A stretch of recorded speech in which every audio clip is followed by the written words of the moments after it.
Mi nombre es Fernando Chuba Pelleras. Voy a tener el gusto de trabajar con ustedes esta serie de introducción en el capítulo 1 de Derecho Civil. Derecho Civil. ¿Qué es el derecho civil? Es una rama del derecho a través de la cual se estudia un conjunto de normas y de principios que regulan las relaciones entre las personas en el ámbito privado, específicamente lo relativo a la persona, a la familia y al patrimonio. Aspectos que regula el derecho civil. Regula la conducta de las personas en el ámbito privado, personas, familia, patrimonio, sucesión hereditaria, registro de la propiedad, derecho de obligaciones. Código Civil es la ley ordinaria específica del derecho civil. Características del Código Civil guatemalteco. Es un decreto ley, el número 106, es una ley material. En cuanto a la ley material, podemos decir que las leyes formales son el contrario de la ley material, o sea, no proceden de un decreto ley, sino que se llevan todos los pasos formales para su aprobación, es decir, se lleva el procedimiento legislativo.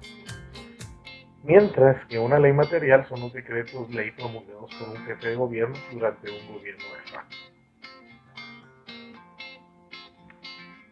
El Código Civil consta de 5 libros y 2.180 artículos.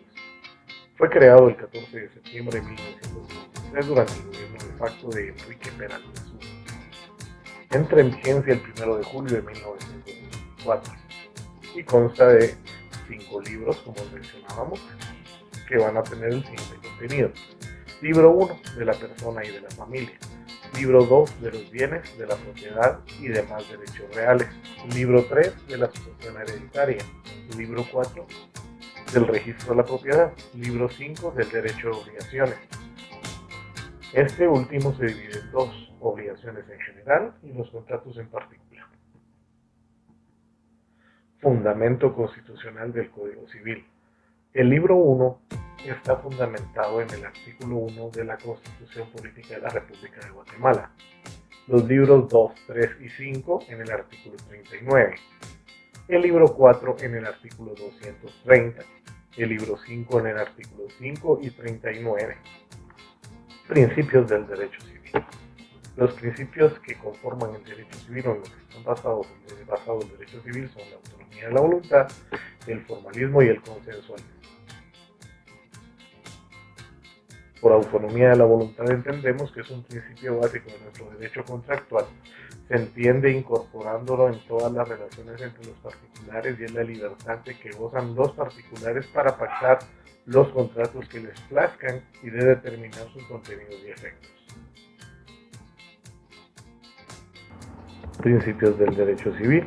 Formalismo. La ley procesal traza el derrotero de los actos procesales en atención a su fin, no dependiente del mero capricho de los sujetos partícipes. Este principio no reivindica el procedimentalismo y el ritualismo exagerado, sino la observancia de la forma fundamental, aunque elástica y no rígida, como garantía medio para obtención de una decisión correcta. Exige oír a las personas bajo la condición de la observancia de la plenitud de las formas propias de cada juicio, sin abusar de las mismas. Son las formas referentes de seguridad jurídica y de libertad que se imponen en el proceso como límites frente al poder. Reducir la importancia de la forma puede lesionar el derecho de defensa. Principio de consensualismo. Cuando nos referimos al principio de consensualidad, esto significa el mutuo acuerdo en el que expresan su voluntad dos o más personas que intervienen en un interés común. La consensualidad consiste en un principio que actúa sobre los contratos, ya sean comerciales, laborales o civiles. Es ahí donde verdaderamente se evidencia la importancia de este principio. La base fundamental sobre la que se realizan los negocios se constituye en el principio de consensualidad, debido a que solo son viables y legales si existe un convenio mutuo entre los individuos, si se presenta la voluntad en aceptar como ley los requerimientos del negocio. Libro 1 de las personas y de la familia. La persona consiste en todo ente susceptible de ser sujeto de derechos y obligaciones. Nada que no sea una persona es sujeto de la interacción legal. Clases de persona. Persona individual. Es todo ser humano individualmente comprendido. A esta también se le puede denominar persona física, natural, corpórea, tangible. Persona jurídica. Consiste en la agrupación de dos o más personas que se unen mediante un documento aportando bienes o trabajo para alcanzar un fin en común, creando un ente distinto a cada uno de sus miembros individualmente comprendidos, el cual es conocido por el Estado. También puede recibir las siguientes denominaciones: persona social, moral, ficticia, ideal, colectiva, etc. Clases de persona jurídica, artículo 15 del Código Civil. Personas jurídicas de derecho público, creadas por el Estado con los recursos del Estado y que tienen por común la consecución del bien común. Personas jurídicas de derecho privado, creadas por los particulares con fondos privados. Personas jurídicas de derecho privado de interés público, no tienen fines lucrativos, buscan colaborar con el Estado en la consecuencia de fin supremo. Personas jurídicas son de derecho privado de interés privado, que su característica es ser lucrativas. En resumen, podemos decir que existen 4 tipos de personas jurídicas o colectivas: las de derecho público, las de derecho privado de interés público, de derecho privado de interés privado. Teorías de la persona jurídica. Ficción doctrinaria.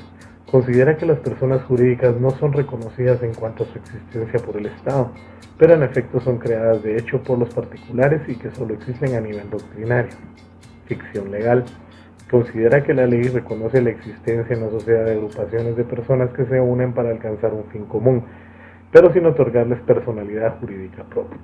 De la realidad. Considera que la persona jurídica es reconocida por el ordenamiento jurídico y le otorga personalidad jurídica, ya que existe en dicho mundo y puede interactuar en el mismo. Es la que se utiliza en Guatemala. Personalidad jurídica. Definición. Es la investidura otorgada y reconocida por el Estado a través de la ley a las personas para que sean sujetas de derechos y de obligaciones y puedan interactuar en el ámbito jurídico. Teoría de nacimiento de la personalidad. Teoría de la concepción, aceptada en Guatemala en el artículo 3 de la Constitución Política de la República de Guatemala. Tenemos también la teoría del nacimiento, que es cuando la persona nace, o sea, se reconoce la personalidad en el momento del nacimiento. En la primera, en la teoría de la concepción, pues se reconoce la personalidad en el momento de la concepción.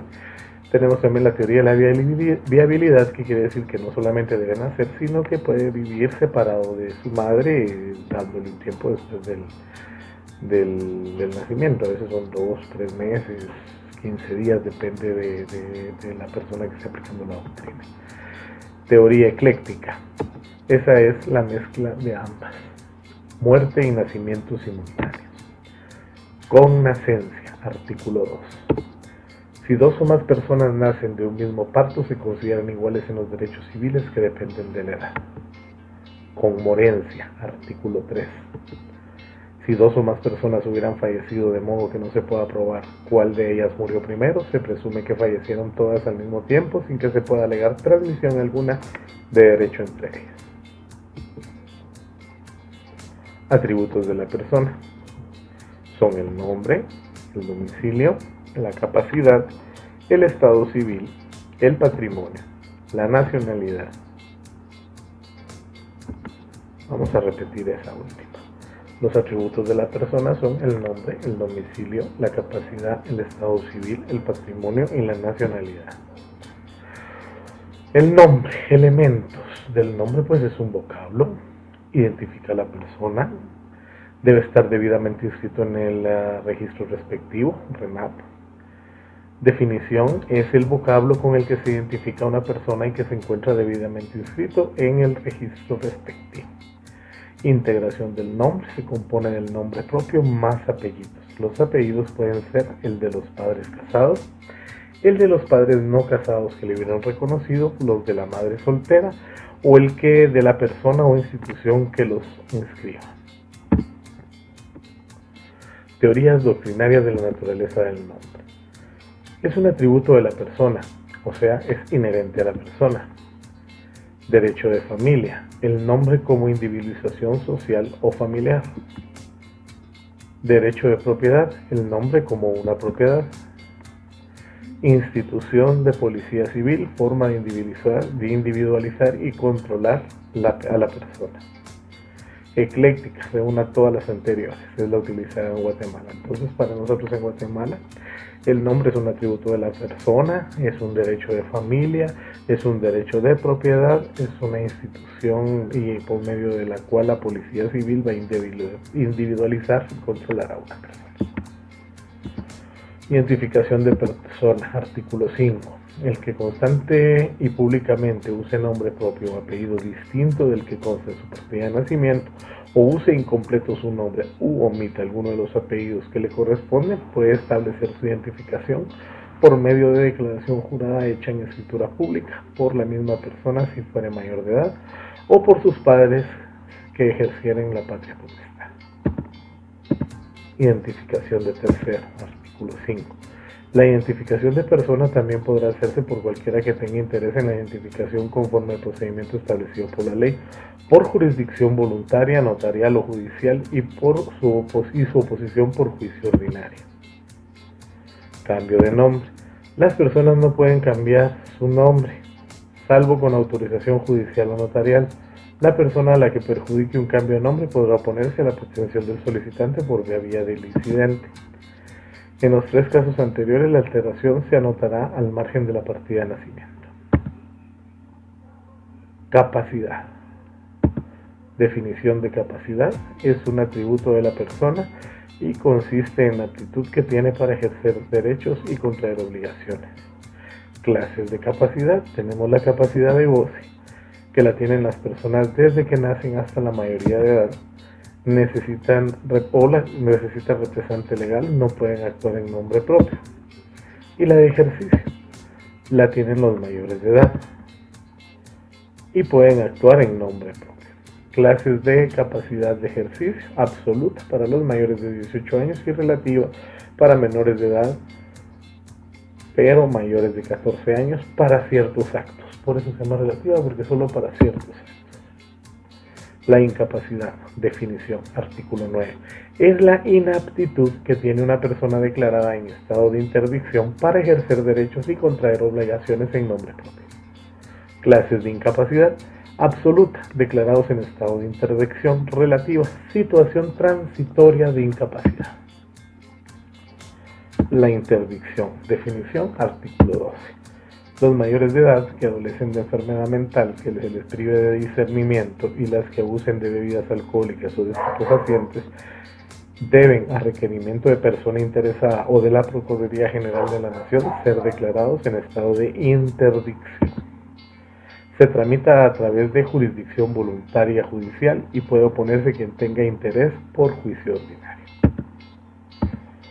El domicilio. Definición: es la circunscripción territorial donde una persona finca su residencia con ánimo de permanencia con el objeto de ejercer derechos y obligaciones. Ánimo de permanencia. Se presume ánimo de permanencia del artículo 33. Se presume ánimo de permanecer por la residencia continua durante un año en un lugar, si esta no es accidental o si no se tuviera residencia en otra parte. Clases de domicilio. Domicilio voluntario, artículo 32, se construye voluntariamente por la residencia en un lugar con ánimo de permanecer en él. Domicilio accidental, artículo 35, considera a la persona que no tiene residencia habitual domiciliada en el lugar en el que se encuentra. Domicilio múltiple o alternativo, artículo 34, cuando la persona vive alternamente o tiene ocupaciones habituales en varios lugares que se le considera domiciliada en cualquiera de ellos, salvo que sea accidental. Clases de domicilio, continuamos con esto. Domicilio legal, artículo 36, es el lugar donde la ley fije su residencia, aunque de hecho no se esté ahí presente, el cual puede ser en los siguientes casos: del menor de edad o incapaz, el de las personas que ejerzan su representación legal, de los funcionarios, empleados públicos y demás personas, el lugar en que prestan sus servicios, de los militares en servicio activo, el lugar donde están destinados, de los que se ven extinguiendo una condena, el lugar donde la extinguen, de los agentes diplomáticos residentes en el extranjero en el último domicilio que tenía en el territorio nacional. Domicilio especial o contractual, artículo 40. El que las personas acuerden designar en sus contratos, que será el que utilicen para el cumplimiento de las obligaciones que del contrato se deriven. Domicilio de persona jurídica, artículo 38. El que se designa en el documento de su creación o en su defecto en el lugar que tenga su administración o sus oficinas centrales. La vecindad es la circunscripción municipal donde una persona finca su residencia con ánimo de permanencia para el ejercicio de derechos y obligaciones. La ausencia. Elementos, artículo 42, la no presencia de la persona. Nombramiento de un defensor judicial para ejercer derechos y cumplir obligaciones. Tiene o ha tenido su domicilio en la República. Definición: es una institución civil que consiste en la no presencia de una persona declarada por un juez competente que tiene o ha tenido su domicilio en la República y se encuentra fuera de ella o se ignora su paradero, nombrándosele un defensor judicial para ejercer un derecho o cumplir una obligación. Trámite: se tramita por jurisdicción voluntaria, judicial o mixta, y su oposición por juicio sumario. Clases de ausencia, artículo 42, ausencia simple. Es el ausente que se halla fuera de la República y tiene o ha tenido su domicilio en ella. Ausencia calificada es el ausente que ha desaparecido de su domicilio y cuyo paradero se ignora. Objeto de la declaración de ausencia, artículo 44. Tendría como único objeto el nombramiento de un defensor judicial para el ausente. Término del cargo del defensor judicial, artículo 46, cuando termine el litigio por el que se le nombró. Cuando se provea de guardador de los bienes del ausente. Cuando se apersona el ausente por sí o por medio de apoderado con facultades suficientes. Guardador, artículo 47, es el depositario de los bienes del ausente nombrado por orden judicial. Término del cargo del guardador, artículo 53, cuando se apersona el ausente por sí o por medio de apoderado. Cuando se extingan los bienes o dejen de pertenecer al ausente. Cuando fallezca, renuncie o se le remueva al guardador. Cuando se declare la administración por los parientes. Administración por los parientes, artículo 55. La administración de los parientes del ausente podrá ser solicitada por el cónyuge e hijos y a falta de ellos por los parientes en el orden de sucesión que establezca la ley. La oposición se tramitará por juicio sumario. Muerte presunta. Definición, artículo 63. Es una institución civil que consiste en la declaración que hace un juez competente de la muerte de una persona cuando se presume que ésta ha fallecido, provocando todos los efectos propios de dicho hecho. Trámite: jurisdicción voluntaria judicial, oposición, juicio sumario. Muerte presunta. Procedencia de la muerte presunta. Artículo 63. Transcurridos 5 años desde que se decretó la administración por los parientes del ausente. Transcurridos 5 años de la última noticia que se tenga del declarado ausente. Efectos de la muerte presunta: personales, libertad de estado del cónyuge supersiste, patrimoniales, sucesión hereditaria. Casos especiales de muerte presunta: persona desaparecida en zona de guerra, transcurrido 1 año de terminada la guerra sin que se tenga noticia de ella. La persona a bordo de un buque náufrago o en accidente aéreo, transcurrido 1 año de su desaparición. De la persona cuyo cadáver no haya sido encontrado, hubiese desaparecido durante un siniestro de forma inmediata.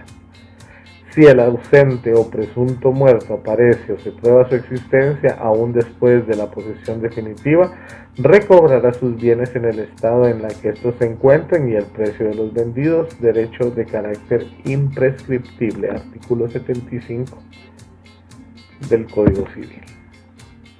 Matrimonio del cónyuge superstite.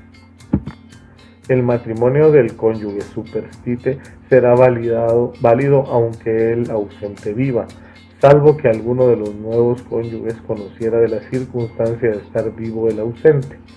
En este caso, se podrá solicitar la anulación por parte del cónyuge que ignoraba dicho extremo y por el ausente. Dicha acción prescribe 6 meses después de enterarse del nuevo matrimonio del ausente y 6 meses luego de conocimiento de que está vivo el ausente por parte del cónyuge.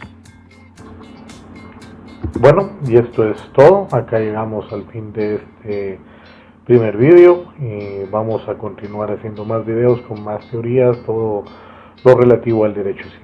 Mi nombre es Arnoldo Ochoa Payeras, me encuentran en Twitter en Arnoldo Ochoa y como contacto de Gmail, Arnoldo Ochoa Gmail. Dios los bendiga, me gusta.